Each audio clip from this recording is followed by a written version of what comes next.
All right, welcome everybody. Thanks for coming. This is the Nix workshop, part one, and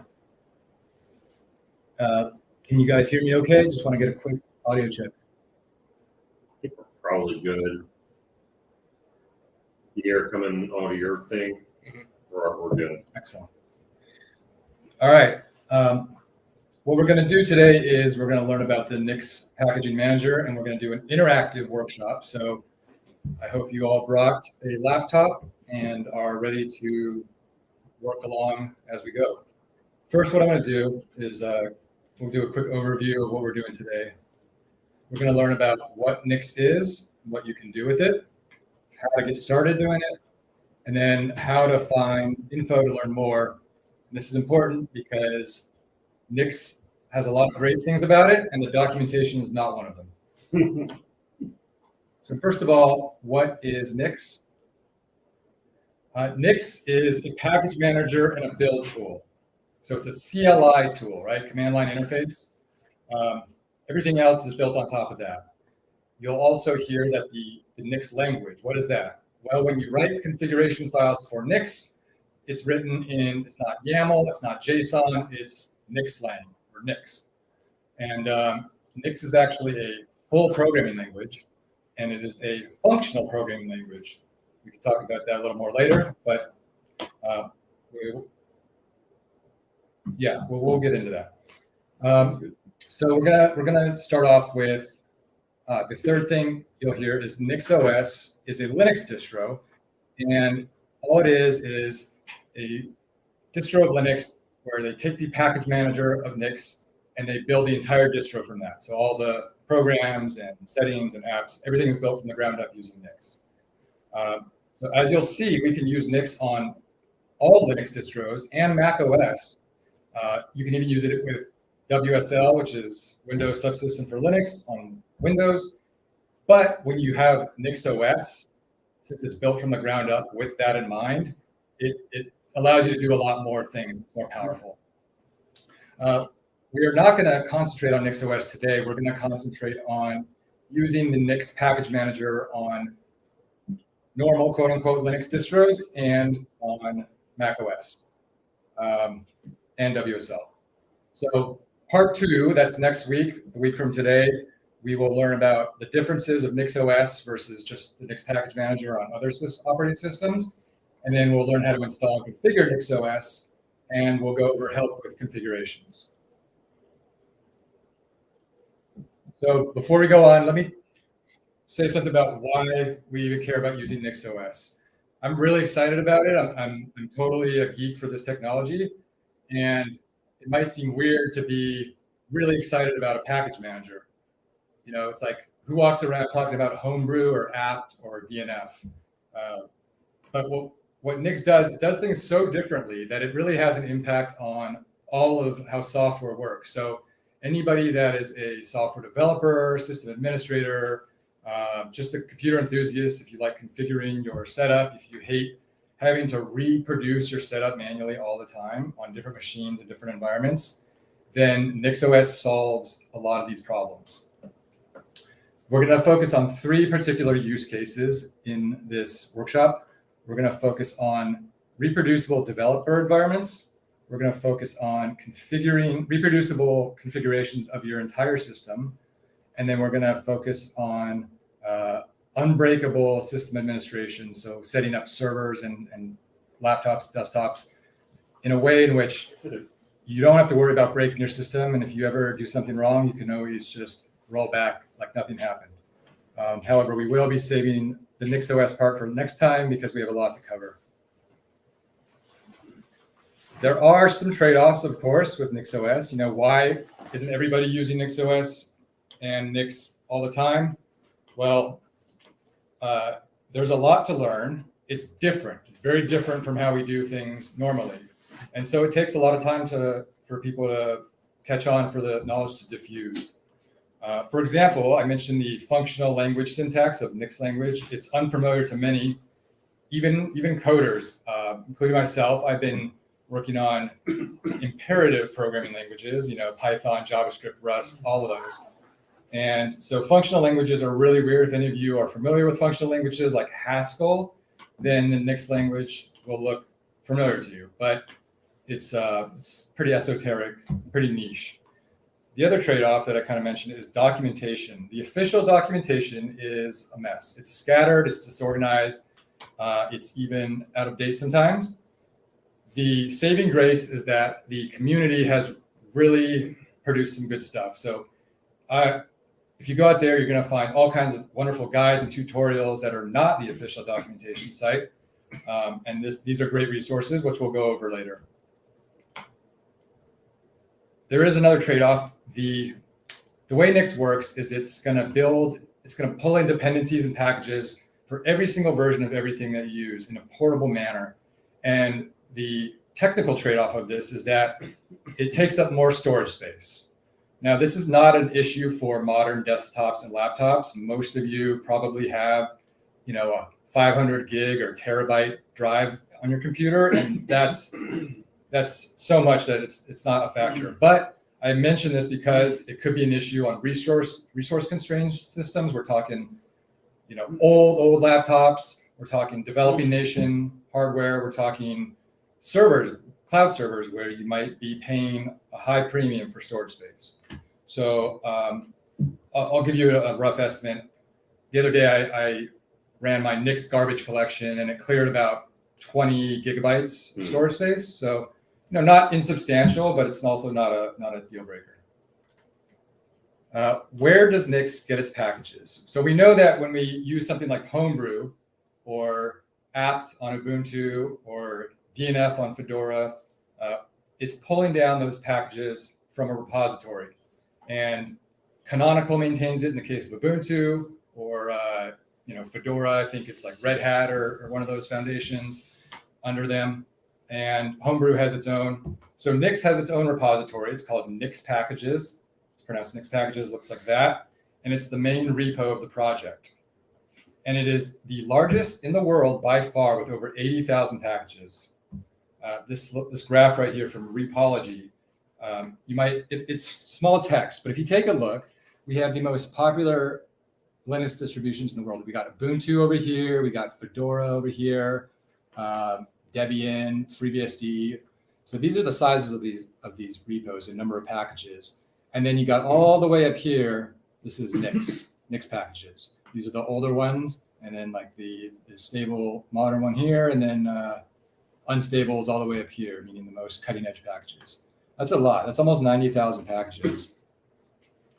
So it's pretty cool. But what happens if you want to use something that's not in Nix packages and you want to manage it with Nix?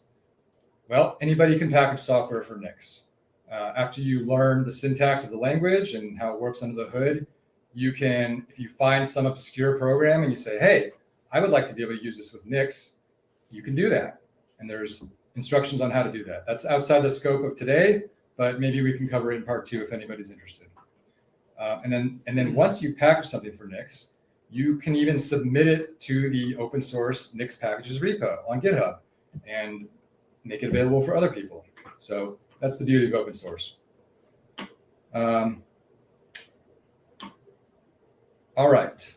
Before we get into the interactive demo, I'm going to take a pause and ask if there are any questions conceptually. All right. Making sense so far. So far, so good. Cool. All right. Lesson 1, and this is where you want to get your terminal out. Actually, you might want to get your browser out too, because there is a site called zerotonix.com, and they have an installer. And I recommend you go to that right now.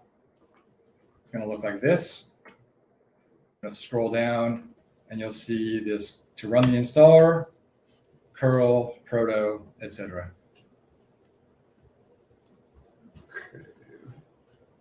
Quick start, you said? Quick start. And then scroll down, and you'll see the curl proto.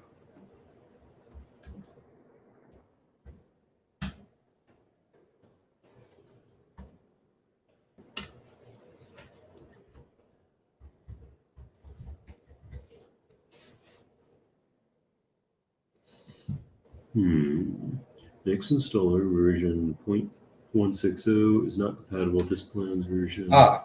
Steven, you already installed Nix. That's right. We did it the other Yeah. day. So Okay. you're good. Okay, cool.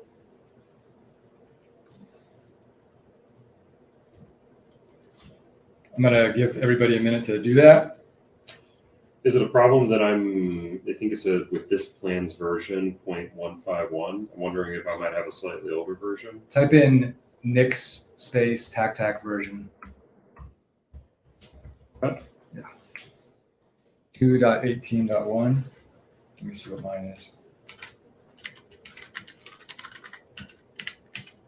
No, you're good. You're up to date. Okay, cool. All right. You might notice we're not at the official nixos.org website. And if you're wondering, why aren't we using the official Nix installation script?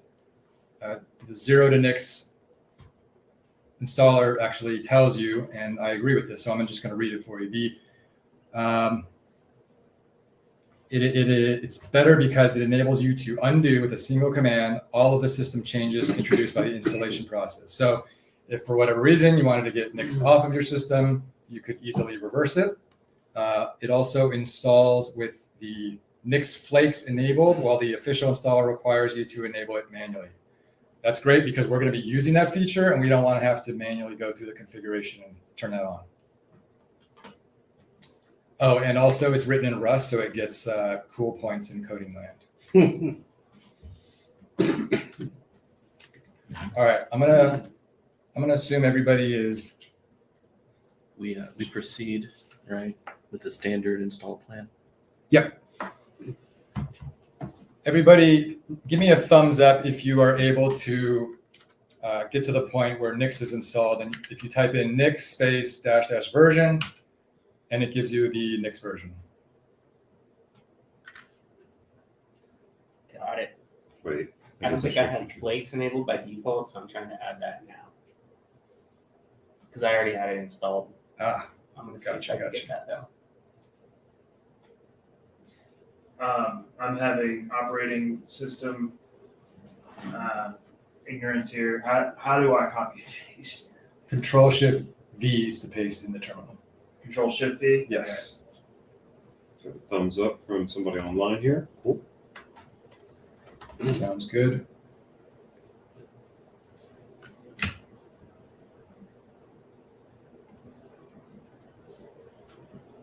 Restart the shell after. Yep, you might need to restart your shell, open a new shell window after the installation process. Cool. 2.19.2. Ooh, fancy. So this is what I'm running, right? Yeah, that top line. Oh, Grattan, are you using mine? Yeah. Yeah. I don't even. It's already installed, so you can just. Oh, okay. Let me try it on this one.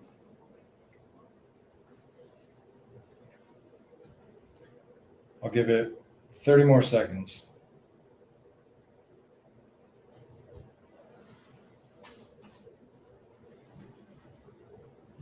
So I don't need to run it on yours then. I just Correct. use yours. Correct. Type in Nix space tac version and see if it gives you the version.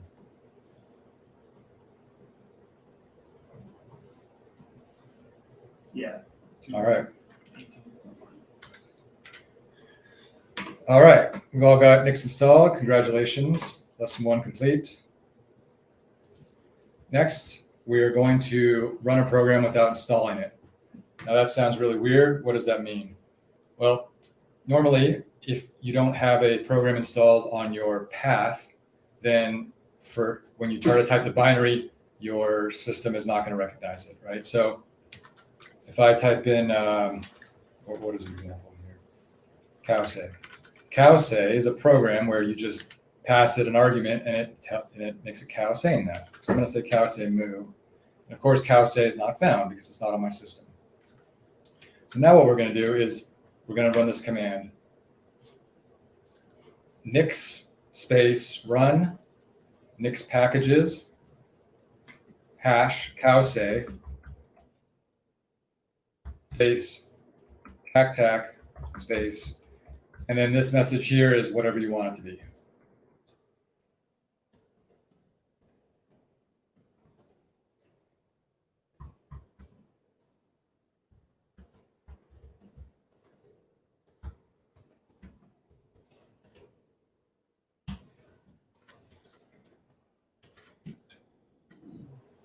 I'll say.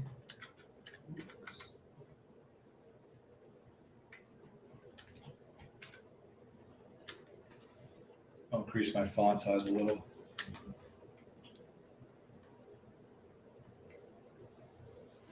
I'm getting no matches found, mixed packages at Calce. Let's see. So I got now I ran Calce with my message, and we'll notice that if I try to do Calce again, Calce is not there. Mhm. So what just happened was with the nix run command, it's fetching and downloading it, temporarily installing it or installing it in a nix directory, running it with whatever commands you give it, and then ending. And so it's not actually installing it into your normal system path, and it's not polluting your system. So this is really cool if you want to try out something and you don't want to install it. I'm going to take a moment to help troubleshoot anyone that's having an issue. Just type that right, I think. Nix run, nix packages, Calce. Interesting. Try opening a new shell.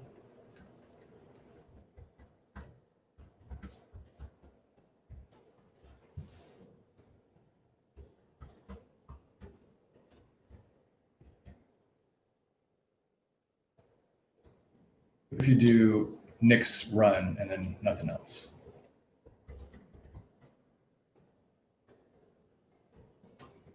My path does not contain a flake.nix. Interesting.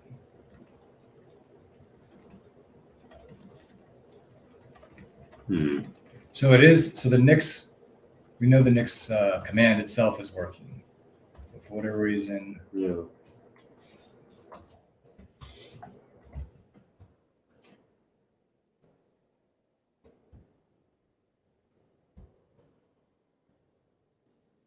Manage my Nix Flake files, maybe? This is Nix Flake.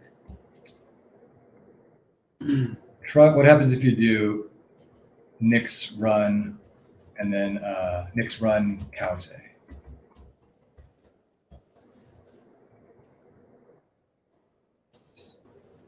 Can't find Flake Calce in the Flake registries. Is there any nix files in this directory?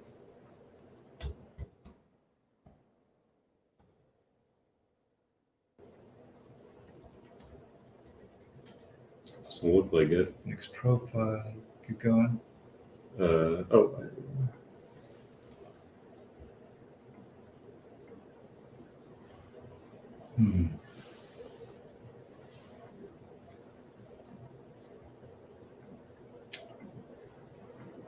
What was the message you got when you tried to reinstall it again?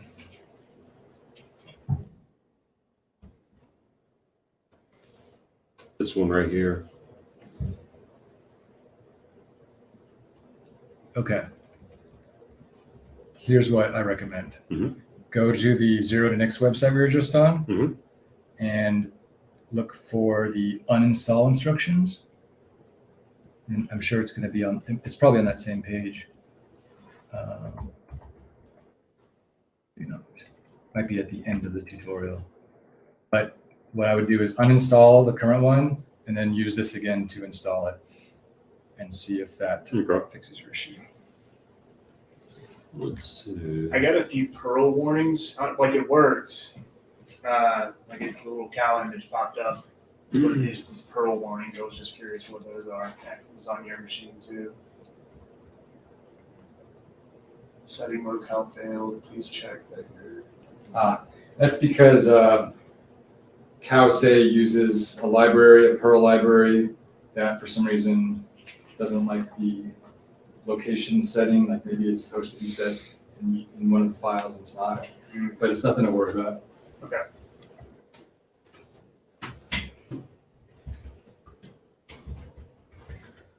All right, so let's do one more example. Let's say we are using a repo or we're developing on a project that absolutely requires a specific version of Python, right? It needs Python 3.9 and it won't run with any other version, which is actually very common with Python projects. And it's a huge headache normally, but this is a great example of where Nix can come in really handy. So let's do this command here. Oops. Nix run Nix packages, and then Python 3.9. And what's going to happen is the first time you do it, it's going to take a minute as it downloads and builds that version of Python, and then it'll drop you into the Python interpreter, and we'll notice that we have our desired version right there.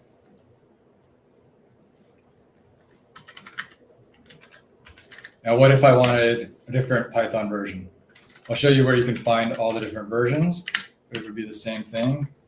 Just change the number. Now I have Python 3.10. That's an incredibly powerful feature, and it can make it eliminates the problem, or it helps eliminate the problem of mismatched versions on libraries, interpreters, and packages.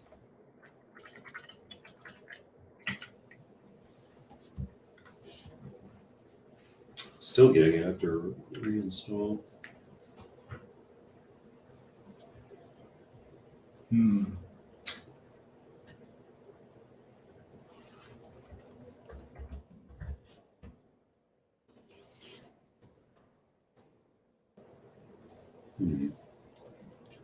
Do I need to make a flake.nix file? No, I think, I think Nix run by itself is not supposed to succeed. I just wanted to see if Nix was even registering. That's weird. So Nix packages. Oh, you know what? Wait, is anybody else able to do Cowsay? I was No? able to do it. You're able to do it, and you're on a Mac? Mhm. Okay, just checking. There are some packages. I'll show you when we get to the searching it for packages, but not everything is built for all architectures. Are you on x86 or ARM Mac? M1 Pro. Okay, and you are too? Yeah. Yeah, so it must just be something going on with the configuration.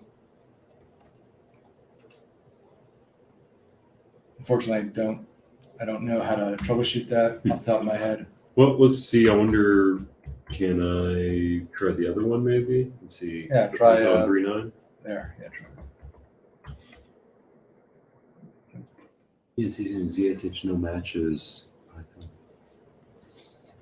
Try wrapping it in quotes. Single quotes or something. See if it No, not double quotes. I'm going all the way. Yeah, that's super weird. Nix. You know, I wonder if it's something to do with like ZSH needing to.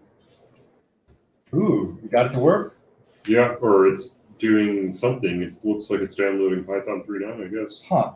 So let me try that with the Cowsay again. Maybe it's just the quotes. Yeah, that's weird. Are you in Bash or you're in Zish, right? Yeah, Zish. Huh. Should work. That's the cool kids say, Zish. Yeah. I'm gonna go to this one or to over here and I'll say Nix, run, Nix, Okay. packages. Oh yeah.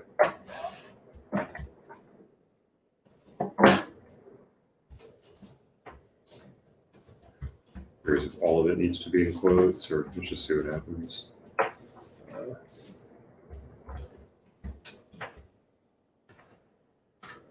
Doing something.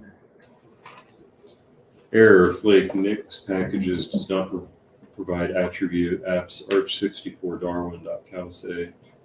Try it again without passing any arguments. So end the quote after Cowsay. I think by default it'll just say no.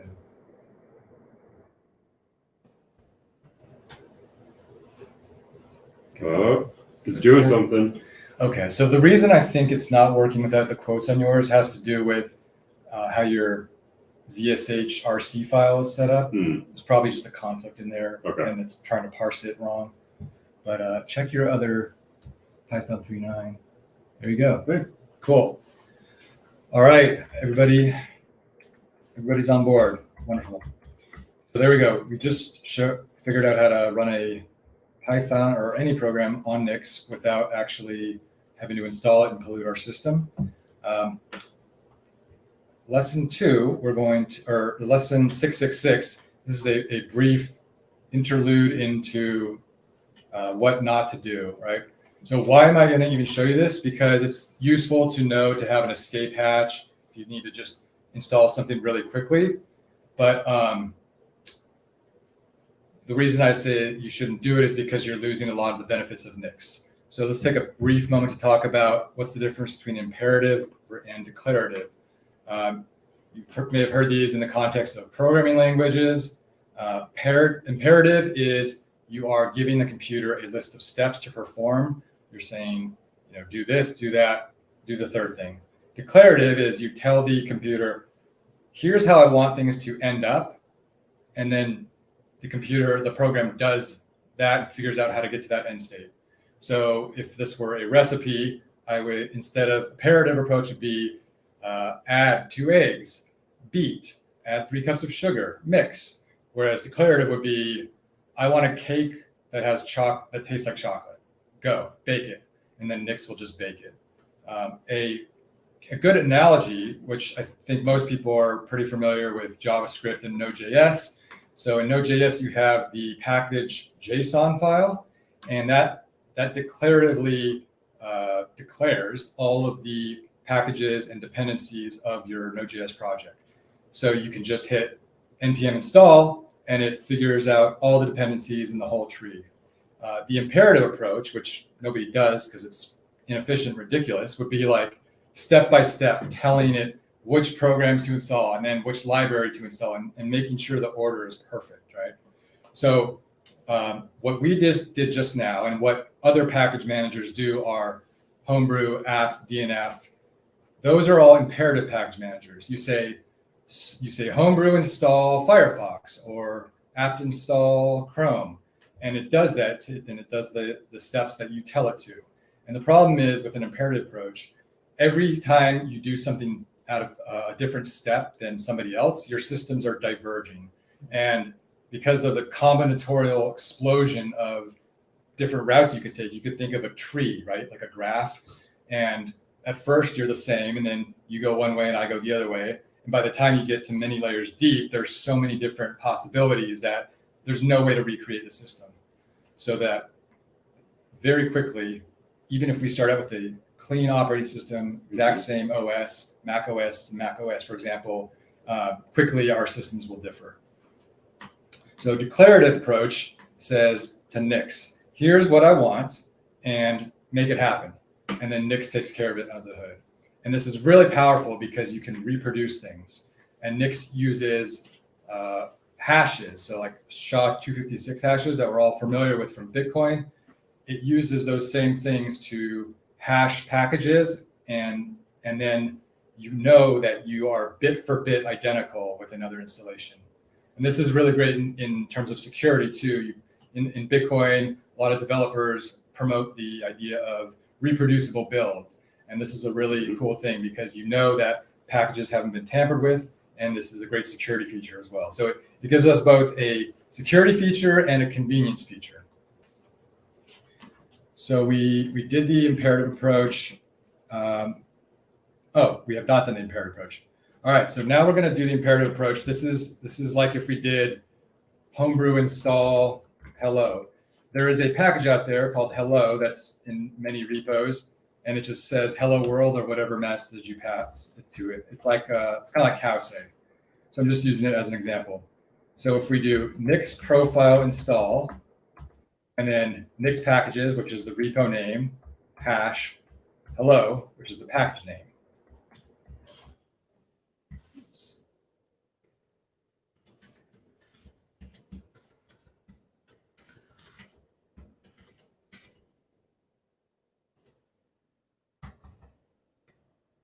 Now we can to see our installed packages that we've done installed imperatively.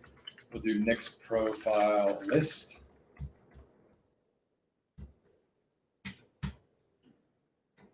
And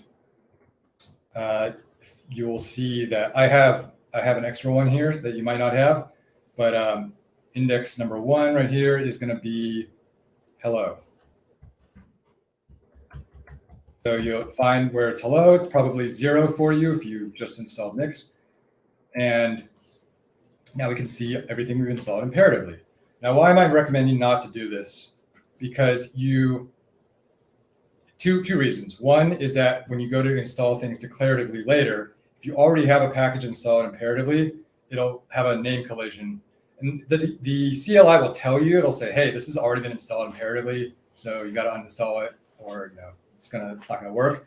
That's not a huge deal, but it also your system will start to you won't be able to manage it very well, and you also lose a lot of the really powerful features of declarative configuration. But I did want to make sure you guys knew how to do this. So now we're going to uninstall that one package that we installed, just so we have a clean system again. We'll do nix remove, and then the index of the installed package you want to get rid of. So in my case, it's 1. For you, it might be, sorry, I forgot. Nix profile remove, and then the index of the package. So for me, it's 1. For you, it's probably 0.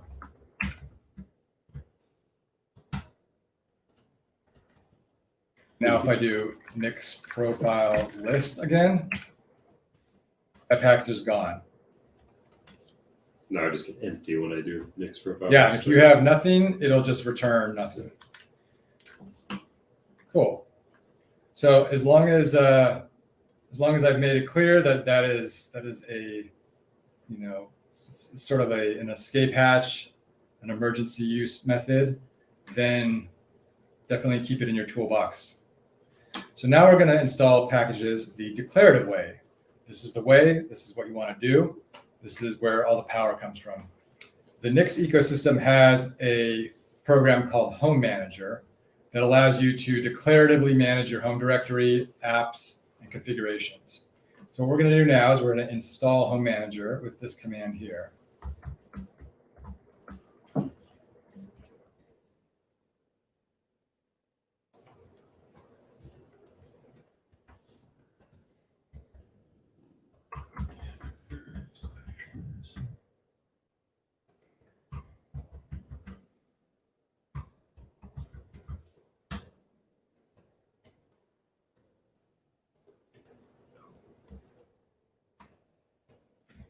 You might need to wrap the whole thing in quotes. I just had a missing space. All right, it's doing something. Now it's gonna download and install the Home Manager add-on to Nix. I'll give you guys a minute for that to download and install. And while we're waiting for that to happen, let's see what Nix is doing under the hood. I'm going to go ahead. You don't have to follow along on this necessarily, but feel free.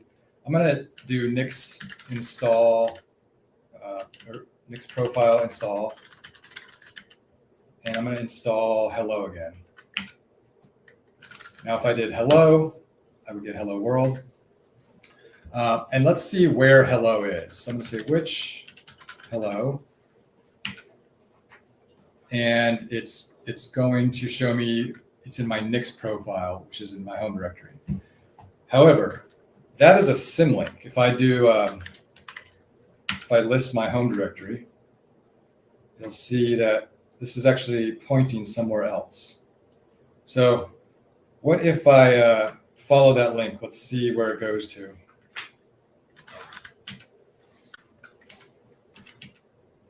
Read link.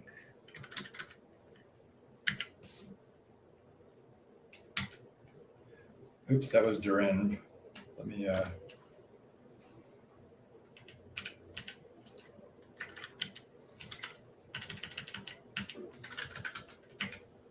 All right. So it's installed in /nix/store long hash, and then the name of the program, hello, directory, and then the binary, and then hello. So this is very different than how things are normally installed. For one, we have this top-level Nix directory. Anyone who's familiar with Linux or even Mac OS, this is not going to be there normally. And what it's doing is, this is called the Nix store. It installs everything into that directory, and it prepends a cryptographic hash, SHA-256 hash, of the file and all its dependencies and everything. So if I do a list for that directory, we're going to see something interesting. There's a whole bunch of directories in there, all that start with a hash and then have the name of the library or program, which seems like a terrible way to do things, but you never have to interact with the hashes manually. And there's a reason that it does this. This is so that you can have multiple versions of things installed. And if a single byte changes, a single bit changes, the hash is going to change. So two different versions of a program can both coexist on your system. And it's just a matter of Nix pointing to the correct one that you're interested in using.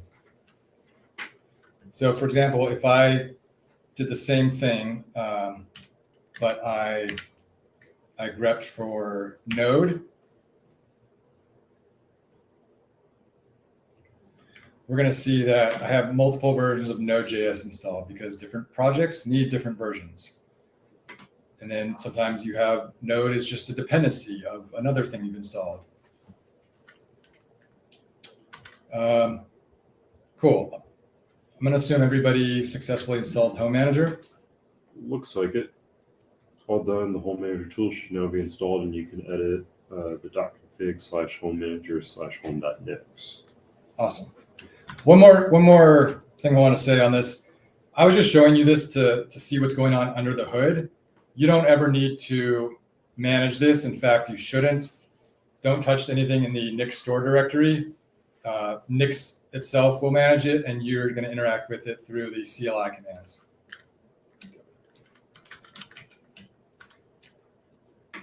All right, so Home Manager will have created a directory in your home.config directory called Home Manager. Go ahead and navigate to that. So that's going to be config, Home Manager.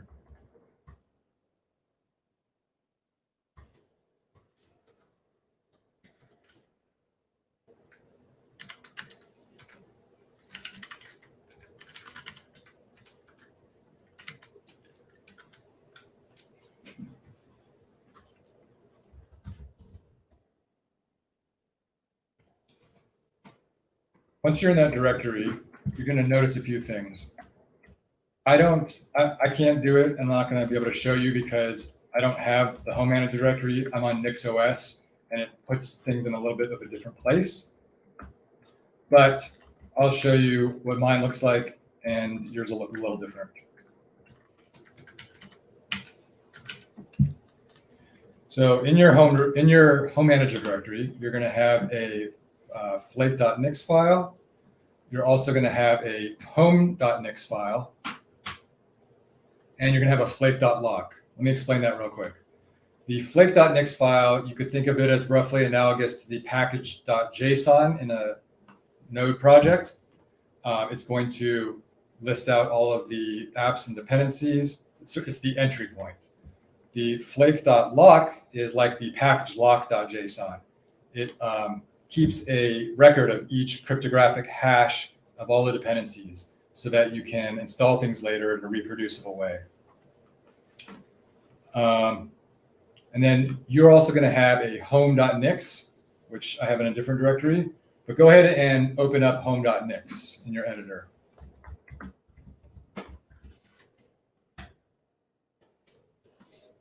All right. It's got a lot of comments in there. Don't let it scare you.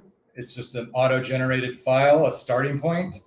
But you don't need to read through it and understand everything right now. I want to direct your attention to the section that says home.packages. You'll see home.packages. And then in that section, you'll see a list or an array, you would call it in some languages, but denoted with square brackets. And it's going to have a list of packages. You'll see hello, I believe. Yeah. You'll see where it says hello world. And then you'll see the name of the package that's commented out. Comments are with a hash symbol or a pound symbol. And it's going to say pkgs.hello, packages.hello.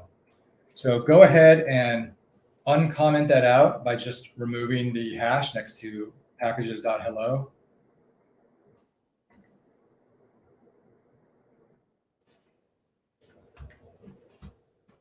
And then I want you to also add in a couple more packages for the fun of it. Let's add curly. And the way that that's going to look is it's going to look like packages.curly. Add this as a new line under packages.hello. The way the syntax works is it's a list that's separated by spaces rather than commas. So JavaScript, Python, etc., you have commas between them. In this, it's just spaces or new line, which is the same thing. And do packages.audacity as well. So add these two underneath packages.hello, and then go ahead and save your file. All right. Now you are going to type in home manager switch. Any next run in front? Nope, just home manager switch. Now what it's doing is it's looking at that packages section where you specified what programs you want. It's downloading them, installing them, and then building your system with it. You had a typo there.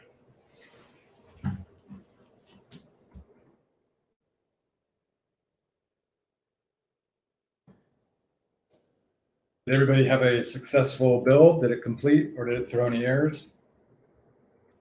It's working on mine. Hasn't finished yet. Okay, it's trying. So as it's downloading and installing things for the first time, obviously that takes a little bit of time. But if you were to then go back in your package in your home.nix, comment that out, rebuild like the switch command that we just did, your system would, for all intents and purposes, think that it's no longer installed. But if you wanted to reactivate it, it would be instant because it's already on your drive.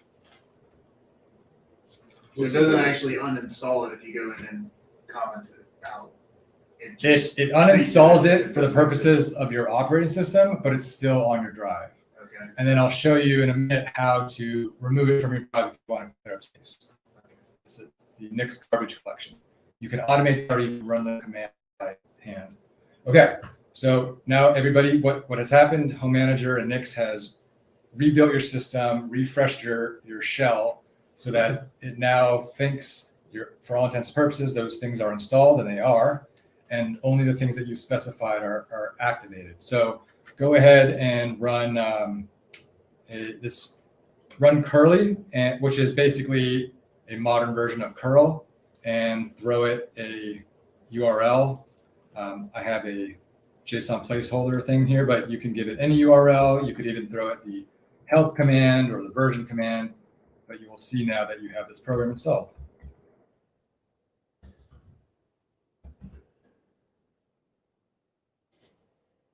Put down.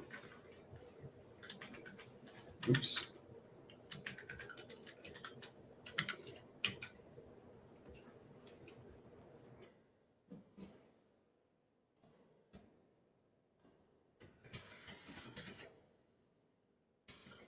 Question in chat: does the auto updater service for Home Manager work with flakes? I remember this being an issue in the past. Does the auto updater work for flakes?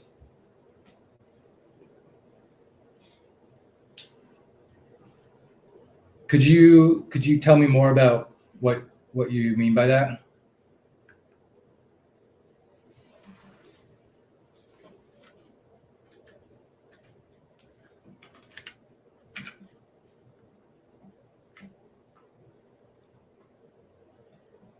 So this is just me getting a JSON request with curly. Nice. And then something else I want to show you guys. So we installed Audacity as well, right? So now go ahead and open up your graphical icons. If you're on Mac OS, go to your launcher.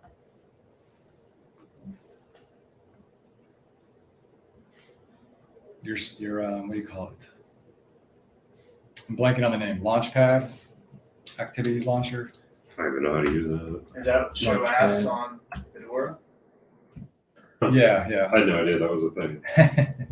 And then if you type in Audacity, you'll see it there.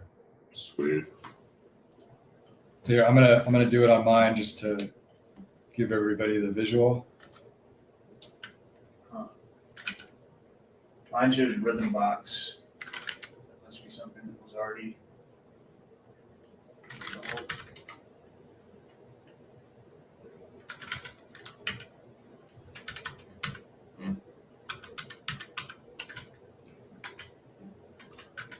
So I'm gonna add Audacity.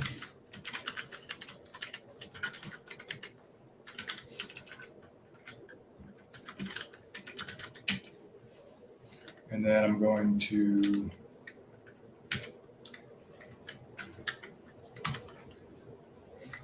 rebuild. So for me, the command is home manager switch. And then I have mine in a different directory. That's why I'm adding this. But it's the same thing that you guys just did.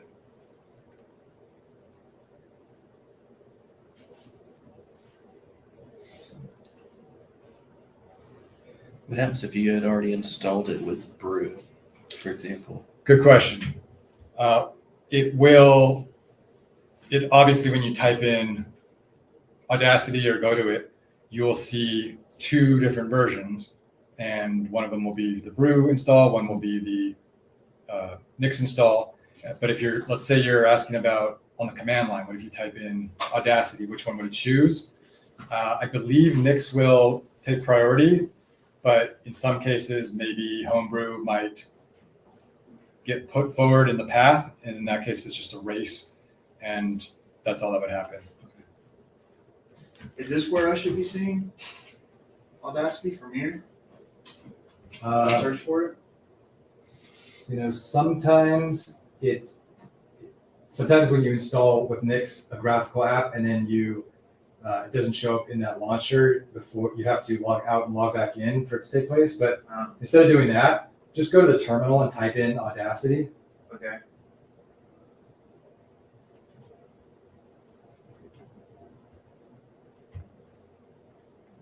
Just that? No Yep. dash version? Nope. Okay. And you'll see it runs the graphical program. So So next time I log out and log in, the app the will show up. icon will be there. So the reason I wanted to demonstrate Audacity is because I wanted to show you that this works for graphical programs as well. So you can literally define everything, your browsers, your Word documents, or Word. Literally any app, could be GUI, could be a command line tool. You can define it all in your home manager file, and then Nix will build it and set your system up how you want it. Some other things in the home manager file that we didn't cover, in addition to which apps and packages you want, are settings. So you can lay out how you want your icons, where you want your dash bar to be. You could tweak pretty much anything. So that's pretty cool. You can go on a new system, take your little home manager file, your flake.nix in the other file, pull it down from, let's say you keep it in your Git repo, and then you tell home manager to rebuild it, and boom, your entire system is set up exactly how you want it. And you can set this up so it works across systems too. Like I had a home machine that had NixOS on it, and I had a work MacBook that they gave me, and I had everything synced up so it was almost identical across both machines.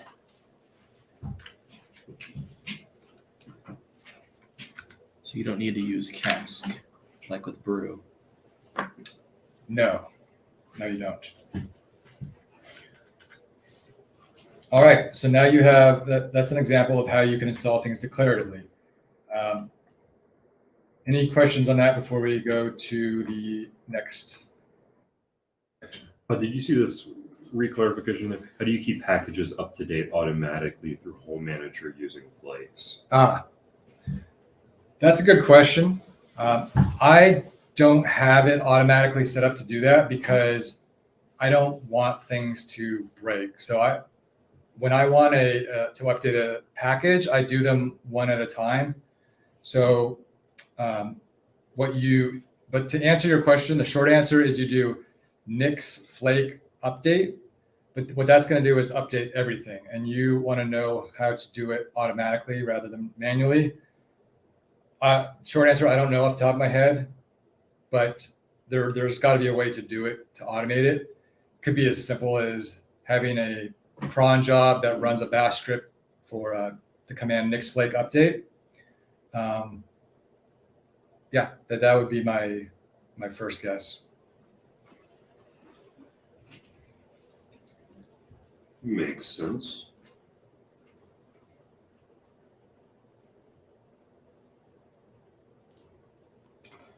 All right. This section we just looked at was kind of how to manage our own machine.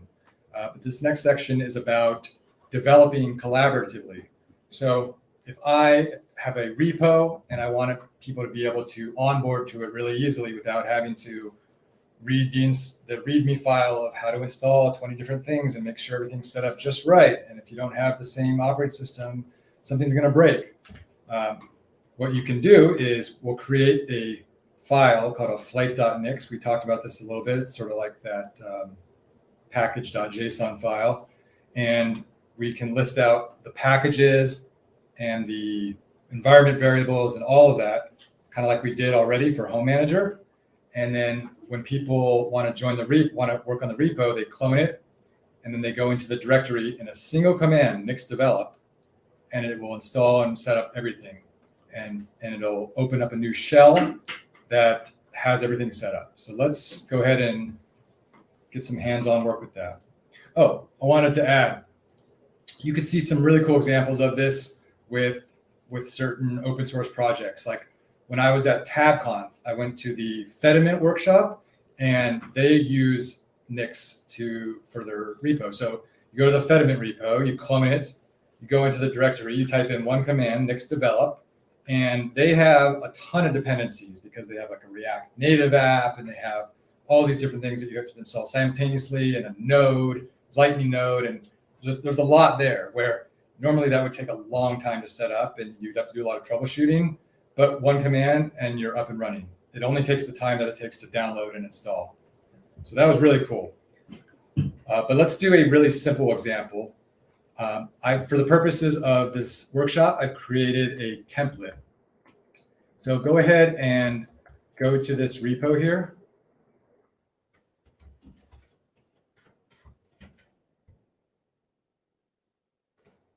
And then either fork or download this repo.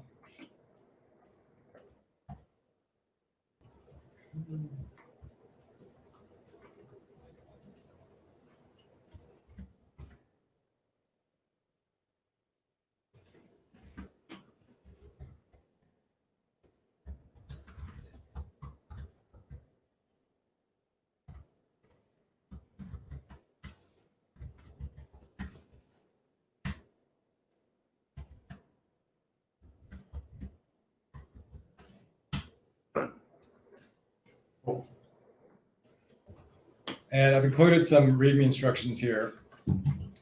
So this template will initialize a flake with only two packages, cowsay and hello, just as an example, so you see where to put them. And this improves upon the one generated by nix flake init command by being compatible with all available architectures. What does that mean?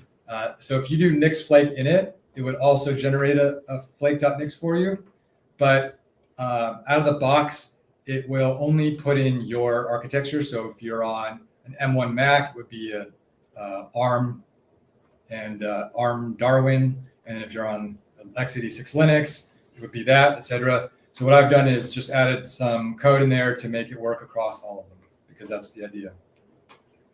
So in the directory of your, actually, no, don't do that. I think what you can do is skip that. So now go to,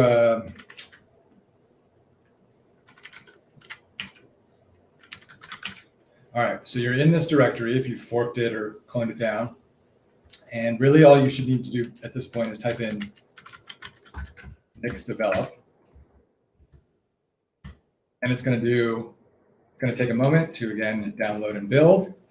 And then it drops me into a bash shell. And this bash shell has all of the environment variables and packages that I specified in that flake.nix. Now, the reason it ran cowsays is because I told it to do that. I just did a little shell script saying, hey, run this and pass it moo. So what I'm going to do now is I'm going to exit. And I'm going to edit the flake.nix file. Go ahead and open that up and let's take a look at it together.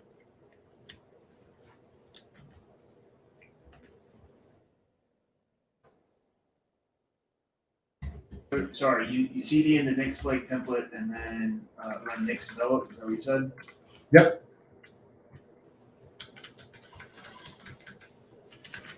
Oh yeah, I see. There's the cowsay. And I apologize for the formatting. I think the indentations are a little messed up, but hopefully you can still read it.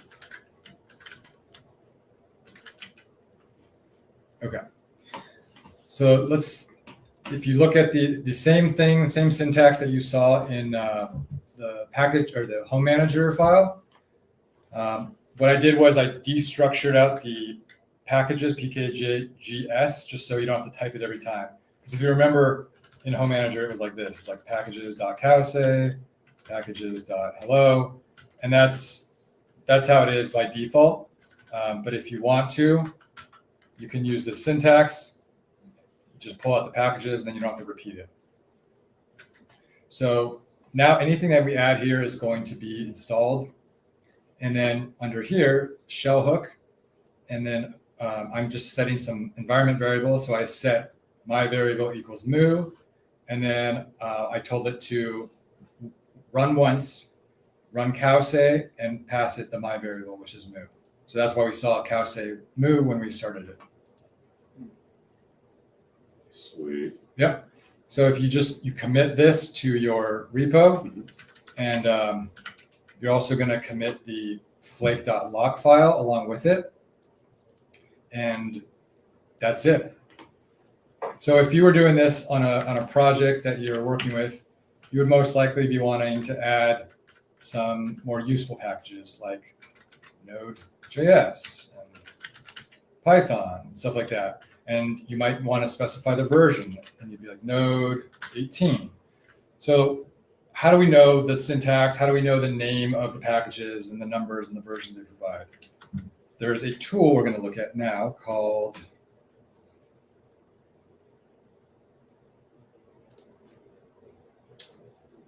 I sort of skipped over this, so let's take a look at search.nixos.org.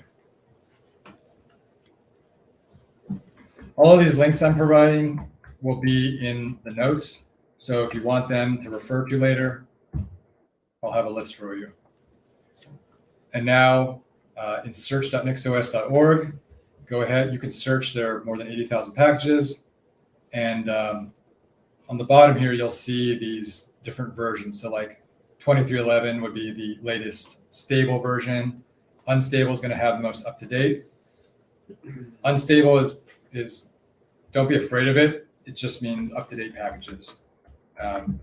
Most things in it work just fine. So let's look for Node.js. We're going to see we have Node 21, Node 20, Node 18, etc. So let's say we want Node.js 21.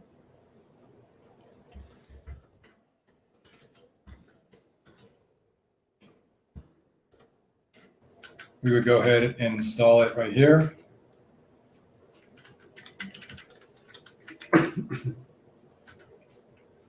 And if I don't specify anything on this Python version here or Node.js, for example, it will probably pick the latest one or the latest stable one. But save that file, quit, type in nix develop. What do we have here? So what it did was it defaulted to Python 2, which is insecure. So I'm going to go ahead and tell it I want a specific version of Python. I want 3.11. Feel free to put whatever packages here you are interested in.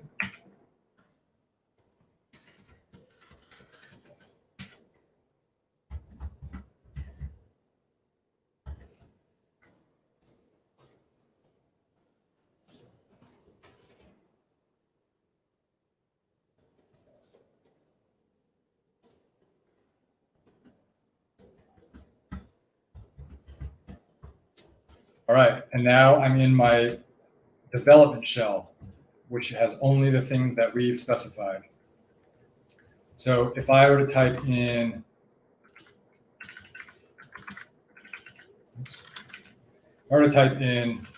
Python version, it's going to tell me Python 3.11.7 is installed, and Node.js or Node version 21.6.1. What's important to realize is if I'm in a different directory, or if I'm not in my development shell, so I'm going to open up a new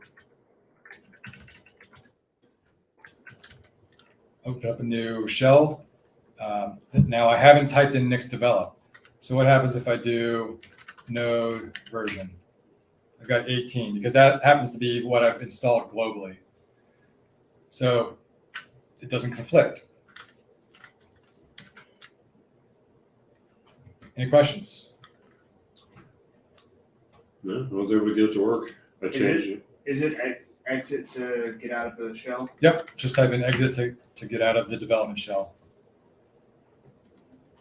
Oh, one more thing I forgot to show. So when I'm in the shell, any environment variables I specified will be there. So if I do echo my variable, it has the value of moo. And that's, of course, important when you're setting up programs that need a certain environment. Yeah, because I could go in here and just echo that. Don't forget you need the $sign in front of the bash variable. Yeah, there you go. So this is an incredibly powerful tool, and I encourage you to play with it. If you have any repos you're currently working on, try nixifying it. Try creating a flake and adding all the dependencies, and it makes it highly portable and easy for anybody to interact with, especially on projects that have really specific dependencies like React Native projects or anything where you actually have to install something that isn't already installed. Oh, actually, I do have a question. Nix develop, is that develop like a built-in command to Nix, or is that like one you defined somewhere in your No, that's a built-in command to Nix. Okay, so Nix develop just always means set up the environment as whatever the closest flake.nix file describes. Exactly. You could feed nix develop an argument of a remote flake. So like if you didn't want to manually open up your browser, go to GitHub, download it, you could just say nix develop and then put in the URL for my flake. Oh, I saw in your notes. And it would do the same thing. That makes sense. Otherwise, it just takes whatever flake file is in the current directory. Exactly. It looks in the current directory by default. And this is really cool because there are like the NixOS GitHub repository has a ton of templates. Other companies have templates. So let's say you started a Rust project. You're like, I don't want to install Rust manually and have all the dependencies. I just want to get going. You could just type in Nix flake templates for Rust, and it'll find it, and you can just do Nix develop and that URL, and boom, you're up and running. Other question, I'm not sure, maybe you're going to get to this later or not, but the flake.lock, Mhm. like how often does that get change? Because like I guess the way I think about it with like a package.lock or something, it's like, but the package.json defines the packages. I installed something, my buddy installed something else, and somewhere along the way, somebody ended up like upgrading one of the packages or something like that. And it's still like in line with what the package.json describes, but it's slightly different between computers. So the lock file has to be updated. But with Nix, it seems like you never really want the packages like getting out of sync like that with your other developers. So like where does the lock file come in?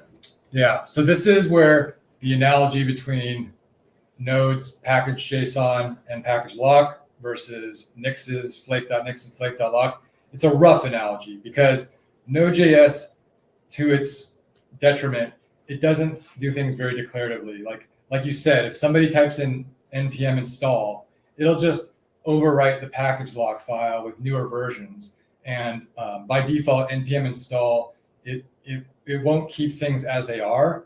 You have to do, I can't even remember the command off the top of my head, but there's like an npm install and then some arguments to tell it to only install what's in the package lock. But with Nix, unless you specifically say Nix flake update, it won't change the versions of anything. It'll look in the lock file, grab those exact hashes, and only install those specific versions. Okay. So it's really looking for the lock file, not the flake.nix, I guess. Yes. Okay. But the lock file is automatically generated. You never edit that manually. I see. Okay. Or like when so I guess the only time the flake.lock would change is if you manually decide I want to update these packages. Exactly. Okay. By design, it's only going to update manually. So I think that's all I wanted to show you guys about development environments. The last section here is I want to give you some resources about learning Nix because we can't cover everything right now, and it's important to be able to know good sources for learning Nix. So this is an opinionated workshop, and I say that in the sense of opinionated software. This guides you into a particular way of doing things. In Nix, there's an old way of doing things and a new way of doing things. The new way is called Nix Flakes. And did I already cover everything about like the comparison with Bitcoin open source? I don't think so. Okay. So why are there two ways of doing things in Nix? Because it's hard to get consensus in a big open source project. And therefore, you have splits in the community sometimes. So this Flakes and everything we've been doing so far is the modern way of using Nix. And they've had the experimental flag on them for many years, but they're actually very stable. And there's a lot of momentum and support for the new way.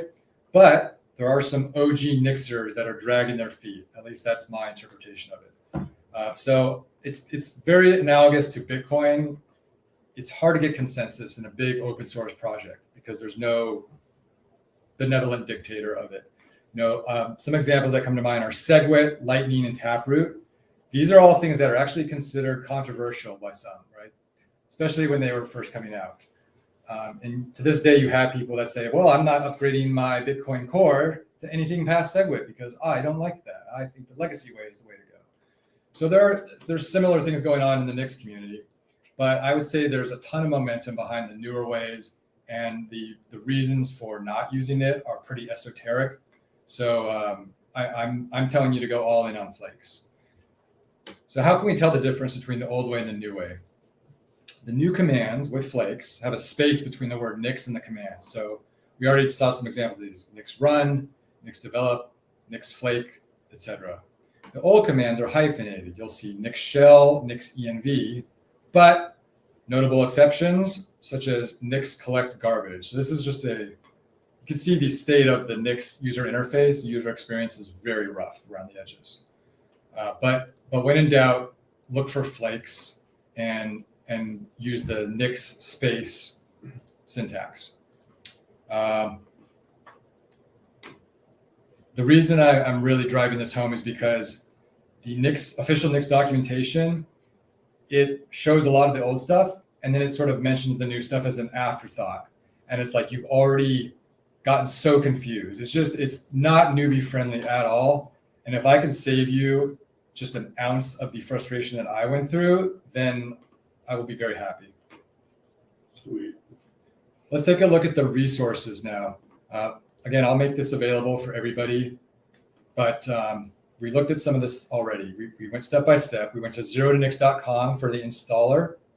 And by the way, I recommend looking at the rest of their guide because it's a really cool tutorial. It's pretty quick and it gives you some concepts.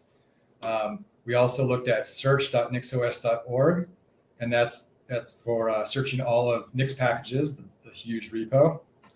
And then when we installed Home Manager, you want to know all the different options that you can configure? Well, go to this site. Let's take a look at it right now. This is Home Manager options search. So let's say I wanted to know, I don't know, what's a package off the top of your head, like a command line interface or something you might use.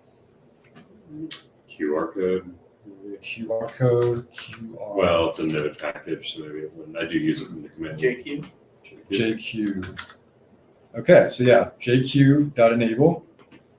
This would be a simple, this is another way of installing things in Home Manager. Instead of putting it in that packages section, you would just go to the program section and type in JQ.enable. And then JQ.package, that's if you wanted to use a specific version of JQ, but by default, you don't need that. And then colors, and basically you can feed it any extra configurations. But there's a ton of that, and I'm not going to go through it all. Feel free to look through this, and there's so much you can configure. It's amazing. The next link that I want to shout out is the Home Manager manual. We already did the bulk of the installation, but this will help you understand it more. You'll notice when you go to if we go to installing Home Manager, and we're going to scroll down to the Nix Flakes section. So there's a whole section for flakes. That's what you want to focus on. We already did this, so don't feel like you have to go through it. But if you wanted to read it, you would look at Nix Flakes, and then you would look at standalone section. Why standalone? Because we're not using NixOS. And then Nix Darwin is something it's an extension to Nix on Mac OS that makes it gives you the ability to configure the system to an even higher degree. So it's almost as powerful as NixOS. It's really cool. When I had a Mac, I used it, and basically it allows you to tweak all kinds of aspects of the Mac OS system. A couple more links here, and then we'll end it up, and I'll ask for any final questions. If you want to, let's say you're building a flake for a project, and you're like, oh man, I really need an older version of Node.js or Python or a specific package, and the newest one is just not going to work for me. Go to nixhub.io. Oops. Make sure this is not plain.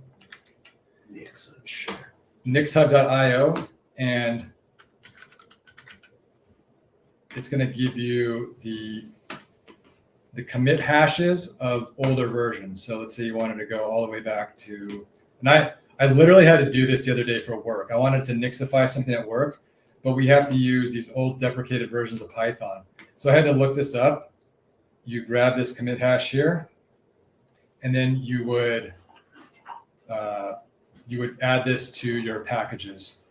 You would just put it in the inputs, paste the commit hash along with the name, and it's going to install that old specific version, because this is just a git commit hash. So it's like the equivalent of going into GitHub, going back to an old commit, finding that, and then using that. So that's a really useful tool, but something to keep in your back pocket. There's a YouTube video that I'm recommending called Nix Flakes, Nix Unshackled.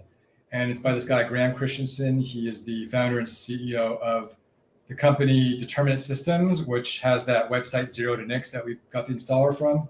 And if you're interested in like why flakes are different and what's with the difference, go ahead and check it out. And then I included a couple links here that are more specific to NixOS. We'll cover them more next week, but this is a great beginner's guide that explains everything in plain English, and it focuses on the new way of flakes, and it talks about how NixOS works and how you would configure it. And then this is a short, relatively short 15-minute YouTube video tutorial on how to set up Nix with Home Manager. It does start out with NixOS, so if you're interested in that, take a look. And if you only want to do the Home Manager part, you can skip to the halfway through it. And that's it. We've come to the end. I'll open it up for any other questions. Questions, anybody? So this could replace like your like yarn.lock or something you use in like a node project?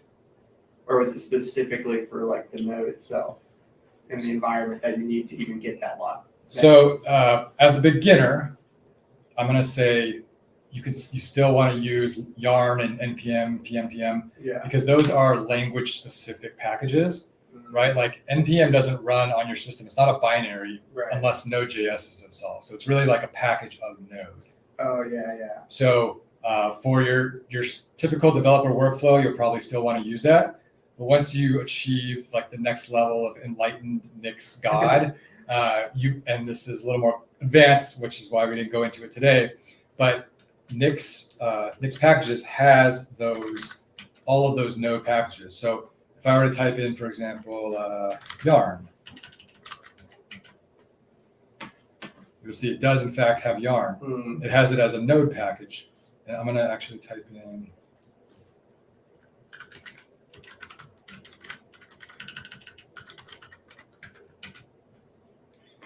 so node packages.yarn. So this is saying it's a package of Node and it's yarn. So yes, you can add that to your Home Manager configuration or your flake.nix, and boom, now you have yarn. So absolutely, if you were making a JavaScript based flake, you would want to put that in there if you wanted people to have yarn. I see. Yeah, I guess it makes sense that it's like kind of solving a different problem than Node.js. It's like almost more like are we on the same Node.js version? Yeah. And is there some other dependency, like if we're building a React Native project, do we have the right version of the Android simulator installed? Do we have all these like higher level dependencies? Exactly. Like, yeah, that might have helped when we were trying to install the Zeus repository originally. Well, actually, funny, like you actually, I think that's why I have Nix on my computer, because wasn't there a Mutiny. flake.nix and It was Mutiny. that's right. It was I just Mutiny. found out. Oh yeah, Mutiny. That was like, cool. why do I Yeah. have? do I have this? When we were working on that, I just did a Nix develop and I instantly had everything from Mutiny. Yeah, very powerful, and it works. I see. Yeah, thinking of it in terms of like Python and Pip makes more sense because I'm more familiar with Python than Node. Yeah, so exact same thing. Watch this. We'll do Python 3.11 packages dot. Give me a Python package name.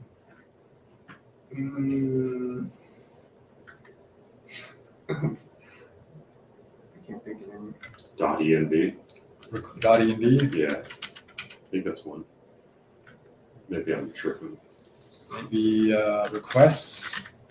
I feel like that's Yeah, request is one. Yeah. there. It is. So you could add, if you needed that, you could add it to your flake.nix. Oh wow. Basically, anything that you would normally put in, like what is it called in Python? The requirements.txt. Mm-hmm. Yeah. So you wouldn't need to bother with that and have people messing around and installing the wrong versions. You would just have it all in the flake.nix. Yeah. And they wouldn't have to deal with trying to get the right Python Exactly. version, which is always a nightmare. Yeah. Any other questions? Cool. Well, Yeah. thanks for attending, everybody. Yeah, thanks, Jordan. I hope you got it. There's obviously a ton to cover. I hope you got enough today to go out there and make some useful stuff with it. And next week, same time, 3 p.m. Eastern time, we'll be doing part 2 of this workshop. We're going to focus on NixOS. And so if you want to do that and you want to participate interactively, I highly recommend you install NixOS either on a virtual machine or just on a spare machine that you have lying around. And we can get into some really powerful stuff and how you can configure your whole system. We can also take a look at if you want to go over anything from today, next week, maybe you have your home manager configuration set up in a certain way and you've run into an obstacle, we can go over that as well. So hope you can make it next time. Awesome. Thanks, Jordan. All right, everyone online, we're signing off now. See you next weekend.